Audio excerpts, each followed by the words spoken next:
Hello friends, welcome to Pearl Mood channel. So friends, let's get started.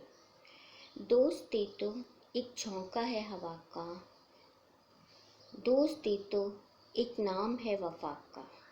दोस्ती तो एक झोंका है हवा का, दोस्ती तो एक नाम है वफा का। औरों के लिए चाहे कुछ भी हो, हमारे लिए तो एक हसीन तोहफा है खुदा का। एक दोस्त ने दूसरे दोस्त से पूछा कि दोस्ती का मतलब क्या है। दूसरा दोस्त हंसकर बोला कि एक दोस्ती तो है जिसका कोई मतलब नहीं, और जहाँ मतलब होता है वहाँ दोस्ती नहीं, वहाँ दोस्ती नहीं।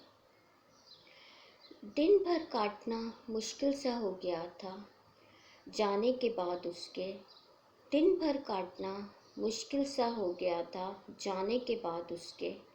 ऐ खुदा, हीरे जैसे कुछ दोस्त देने के लिए तेरा शुक्रिया। ऐ खुदा, हीरे जैसे कुछ दोस्त देने के लिए तेरा शुक्रिया। फ्रेंड्स, अगर आपको मेरी वीडियो अच्छी लगे तो प्लीज़ लाइक, शेयर और सब्सक्राइब करना मत भूलिएगा।